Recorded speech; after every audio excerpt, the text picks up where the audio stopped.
Hello, I'm Ritika and you're watching Darwin Platform Group of Companies presents Inventive India, where we comprehend the sectors that help build India. In 2021, India's infrastructure activities accounted for a 13% share of the total FDI inflows of $82 billion. The infrastructure sector is a key driver for the Indian economy. It is responsible for propelling India's overall development and robust demand. Attractive opportunities, favorable policies and increasing investments are proof enough that infrastructure sector will be pivotal to India's growth trajectory. So a complete look at the sector in today's special episode of Inventive India. But before we go ahead, let's take a look at India's infrastructure story. Infrastructure is a vital sector for the overall development of any country. In India, it is the backbone of the economy as it integrates projects on a large scale and strengthens its competitiveness on a global level. Infrastructural facilities such as roads, railways, metro rails, and so on are required to potentially increase the productivity and seamless functioning of the other sectors in India. The sector showcases a myriad of opportunities for foreign investors to invest in India's development. The estimates shared by the Department for Promotion of Industry and Internal Trade suggest FDIs in the infrastructure sector stood at $17.22 billion in September 2020. The sector does need to identify the gaps and come up with solutions for its progress. In the past 3 years, there has been a development of smart cities in India. Speeding up project approvals can help the government fulfill the mission of smart cities and alleviate infrastructural gridlock in Tier 1 and Tier 2 cities where most of the population resides. This sector will be pivotal in helping India actualize its $5 trillion economy dream.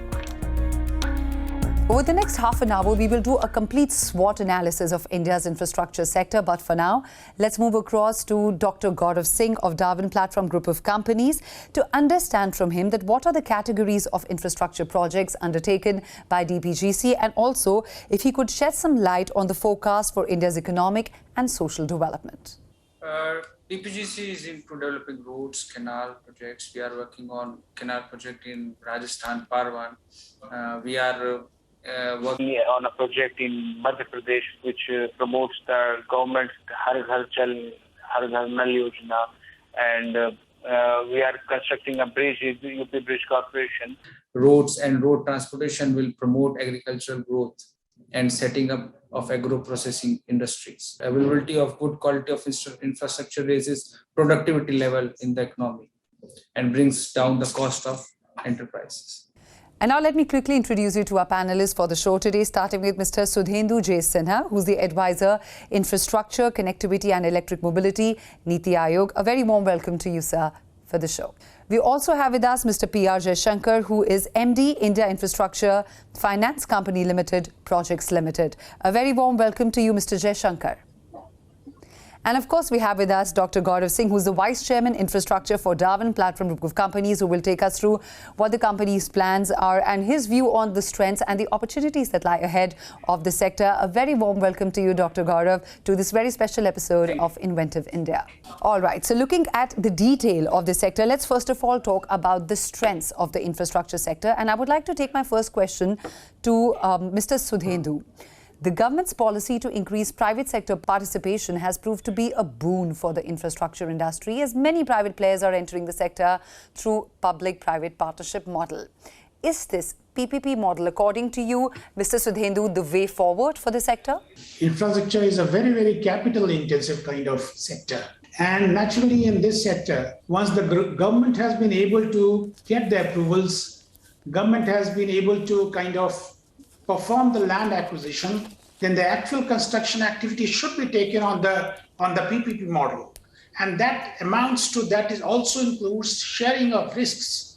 That is why I said that PPP is definitely a way forward. In addition to that, wherever infrastructure goes, this brings about a major transition in that area. So the cost of real estate, everything around goes up. It is therefore important that if with infrastructure growth, a particular area is rising, the real estate is going up, then there should be a system of sharing of that particular advantage with the project proponents. For example, if central government is laying down a road or a railway line in that area, and along the track or along the road, if the value of land is going up, then it requires a lot of matured kind of understanding with regard to value capture, sharing of value between the center and the state and the urban local bodies. So PPP is definitely one of the most plausible model to take this growth story forward. Let me come across to you, Mr. P.R. Jaishankar. We're talking about this whole $5 trillion economy, the big dream we're talking about. But if you really talk in particular about the Indian infrastructure sector, what do you think really ticks the sector? What are the main key growth drivers here? $5 trillion economy is something what is our aimed target, and infrastructure is the means to achieve that. We have seen the growth of infrastructure sector only since this new millennium. At that time, the aspirations were a little lesser because the sizes of projects and the quantum of funds required to put up infrastructure projects were much smaller. Today, after having seen the success of more than 7,000 projects in India, which almost 30-35% of them have been completed in city projects like the Bandra-Worli Sea Link, Mumbai-Pune Expressway or the Agra Expressway, and the likes of the airports, the private airports, the metro projects, and now we are seeing the high-speed rails. I think the aspirations that we have to grow and to become a $5 trillion economy, that itself is a very, very positive trend for growth in infrastructure.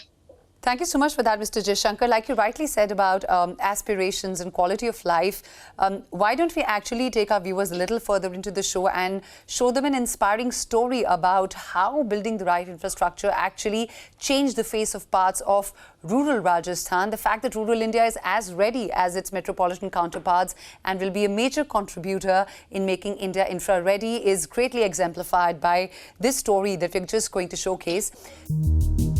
It is not unusual to see dry and deserted farms in Rajasthan, a land known for its scorching summers, parched soil and lack of sufficient water. But for a few villages, water is no longer a problem. Farmers are growing not one, but 3 crops a year, and households are earning additional income from animal husbandry, and the credit for this goes to Akar Charitable Trust and Amla Roya. इस project की शुरुआत तो ma'am Shrimati अमला अशोक रुइया ने की है। एक बार वो टीवी पे न्यूज़ देख रही थी तो राजस्थान में अकाल पड़ा हुआ था, चारों तरफ हाहाकार मचा हुआ था, पीने के लिए पानी नहीं था, पशु मर रहे थे, गायों को जो लोगों ने अपने जानवर खोल दिए थे जंगलों में, जंगल में भी पानी था, कहीं पानी नहीं था, पशु मर रहे थे, खाने के लिए अनाज नहीं था। There was a very severe famine in Rajasthan, and the TV was flashing pictures of the people who were stricken by the famine. Their miseries were obvious and heartrending. I decided I have to find a solution for that. By then, my father-in-law had already started sending lorries of food and tankards of water to the famine-stricken. This would tide them for 2 days. What about the remaining journey, remaining life? They couldn't be subjected to this kind of misery repeatedly. I set out upon a research on this issue, came upon the work of several NGOs and realized that check dams were the solution because they had already done this in the past.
और पढ़ाई लिखाई का भी काम चालू कर दिया।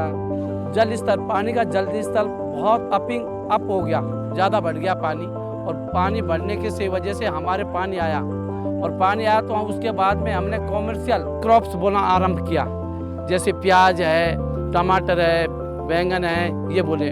इसके माध्यम से कॉमर्शियल प्रोडक्शन हुआ, उसी से हमारा इनकम सोर्स बढ़ा, और इनकम सोर्स इतना बढ़ा कि हम खुद विश्वास नहीं कर पा रहे कि हमारा इतनी इनकम कैसे हो गई। मेरी स्वयं की इनकम कम से कम 20 गुना इनकम बढ़ गई है। So that was the story about the transformation of rural Rajasthan. Now, before we take a short break, here's a quick question for our viewers. We would like to ask our viewers that when was the Gati Shakti Master Plan launched by Prime Minister Modi? Let me tell you that this is the master plan which actually has been created to give an impetus to infrastructure mission of the government. I hope you're ready with your answer by the time we come out of the break. For now, it's time to take a short break, and Darwin Platform Group of Companies presents Inventive India.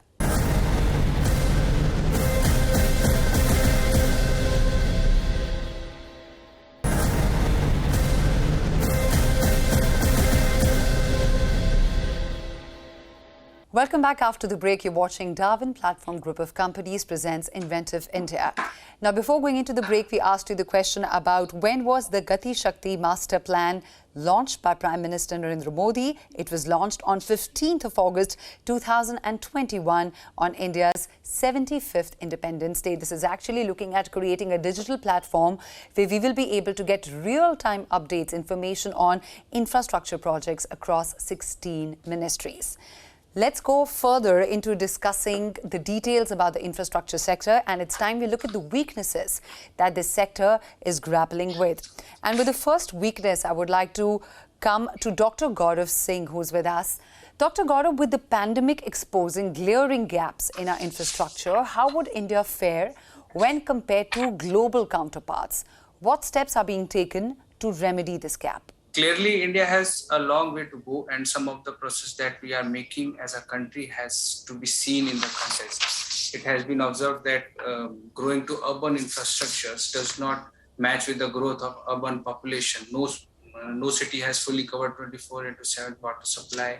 Only 70% of households are served with pipeline water, and only 30% of cities have sewage treatment against desired of 100%. 7% urban population has access to pipe sewer system. 6% urban population still defecates in open.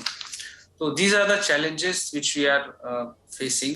The infrastructure sector has become the biggest focus area for the government of India. Also, government of India is planning to invest about $1.4 trillion in infrastructure during 2019 and to 2023 to have a suitable development of the country. Thank you very much for underlining that for us. Let me take this across further to Mr. Sudhendu. Mr. Sudhendu, we talk about wastages in the infrastructure sector, which actually cost us a certain percentage of GDP and a lot more than what it does in other countries. India has low levels of domestic expertise stemming from a shortage of skilled project managers and engineers, and we are dependent on Japan and other countries to help us see some of our infrastructure projects through. The question is that when will Indian infrastructure sector be self-sufficient? As far as self-sufficiency is concerned, it is there. What is probably not there is we do have a lot of tie-ups with, say, international different countries. For example, Germany is there, Japan you mentioned, US is there, UK is there. Yes. In addition to that, we are also having tie-ups through a lot of multilateral agencies. For example, ADB is there, World Bank is there. That is there. But to say that we have paucity of expertise on account of lack of talent, that would be extremely unfair to say that. What is precisely there that we need to have an ecosystem in which the talent pool that we have, number one, it should keep on expanding itself. And number two, it should be given proper opportunity to kind of grow and prosper. Now that is gradually being done. That is why you see a lot of schemes have come that, for example, the Prime Minister's Kaushal Vikas Yojana, these are the schemes that is precisely aimed at that, aimed at developing a kind of even the unskilled labor force to migrating them to, graduating them to skilled units. That is one. In addition to that, you see, a lot of R&D initiatives are being taken at our IITs. good number of them. I would say that at least 9 of them are precisely in this spectrum, and they are pulling off something really, really unimaginable. Till now, it was unimaginable. So I would say that lack of talent is not there. But yes, with the kind of aspiration that we have, more and more of infrastructure, so expertise will have to create more and more. Lack of talent is definitely not there. Thank you so much for outlining that for us in such detail. And of course, you talked about the National Infrastructure Pipeline, which actually brings me to the opportunities that lie ahead in the sector. And I would like to go across to Mr. Jaishankar with those. So, Mr. Jaishankar, having listened to all of you, of course, there are challenges, but the overall picture, the infrastructure picture for India is very optimistic. It has become the biggest focus area for the government. How do you see this panning out? The thrust for spending on infrastructure is to ensure that we grow faster as an economy. And opportunities, when you talked about sectoral opportunities, there are plenty of them, because the roads are the foundation blocks for the public-private partnership projects where the roads and highways. And today, the connectivity of the different districts in the countries are much more than how it was, a few decades or even a few years ago. Looking at it from these major sectors, the infrastructure growth could be tremendous. Other than that, we have the urban sanitation and other social sectors, the medical and hospitals and the education areas. There are a number of initiatives in these areas, and these all would, go towards improving the capacities of our healthcare and also educations. So I think from an overall front, both be it the social or be it the commercial infrastructure, we have a number of opportunities coming up. And at the same time, I think the kind of drivers that are set for these areas, the pace of infrastructure development would improve, and it would all only lead to a better economic growth. So we spoke about the strengths, we spoke about the weaknesses, and we spoke about the opportunities. But then what are the major threats to India's infrastructure sector? Now, timely execution of infrastructure projects. That's one big question. I would like to go across to Mr. Sudhendu with this. Mr. Sudhendu, timely execution of projects within budgeted costs. Now, that is a roadblock, even if funding is available for economically viable projects. How exactly can we circumvent this impediment? Yes, you have rightly identified that time and cost overrun is something which is endemic to our infrastructure projects. Now, if we dissect the life cycle of an infrastructure, then what we see is that there is a stage of conceptualization, precisely the project preparedness, I would call it. After that, there is development and design. When you are doing all the tie-ups, all the feasibility studies, that is the stage.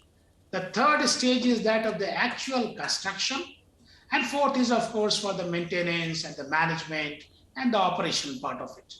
Now, precisely traditional concept has been that we have always been kind of attached to only the actual construction. And in a way, we have been trying to rush through the first two stages. Now, they are the preparatory stages. If you move fast on them, if you do not do the due diligence, if you have done the service properly, if you have not been able to identify how much exact cost component will be there on a particular area of that particular project. So what happens is that when it comes to the actual construction, then things start getting delayed. Now, in Indian context, land acquisition is one of the primary reasons why delays are taking place. So land is definitely one of the prime reasons for delay. And in our system of governance, there is a method of reviewing the most critical infrastructure projects on a monthly basis. And this review is done by none other than the Prime Minister himself. So in a series of meetings, he could identify that if projects are getting delayed, there is something there's something error with the fundamental kind of laws and legislations and initiatives whereby land acquisition processes are expedited And yes, with Gati Shakti now in position, things will be very, very, transparent and robust on a digital platform. And I presume that many of the problems related to such delays that you mentioned, they will be taken care of. Let me pick on automobile, because Indian automobile industry is going electric. But then again, there's a lack of charging infrastructure. There are production constraints that make us heavily reliant on other countries for help with imports. So how can India be self-sufficient and be EV ready? At Niti Aayog, we have got the National Mission on Transformative Mobility and Battery Storage. I am the mission director of that particular initiative. In addition to that, you see, government has launched a lot of flagship schemes, FAME scheme, for example, fast adoption and manufacture of e-vehicles. And we are watching the traction right before us. In addition to that, there's a PLI scheme for advanced chemistry cell and battery storage. So in the year 2024, the country will be witnessing first Make in India, made by India battery right here, advanced chemistry cell I'm talking of. Similarly, there is another PLI scheme for automobile components. But precisely if you are asking for the charging infrastructure, let me tell you, in the spectrum of charging infrastructure, there are three cardinal things. First is land, that is where exactly you locate it. Second is, of course, the connection, the power connection. And third is with regard to the tariff, the payment mechanism. Only three things are there. Now, in Indian fleet strength, primarily it is the two-wheelers and three-wheelers. They are the kind of 80% of Indian automobile fleet is two-wheelers and three-wheelers. What precisely needs is that home charging has to be taken forward. So, a lot of strategies, a lot of moves, a lot of new initiatives we are thinking through with the help of the concerned ministries, how to take it forward. Right, we're seeing so many steps in the right direction, and we're just waiting for it all to come together into India's big infrastructure story. So before we conclude, I would like to take our viewers through the top 10 infrastructure insights that we derived from today's discussion. Public-private partnership model, the way forward. 5 trillion economy aspiration, positive trends towards infrastructure growth.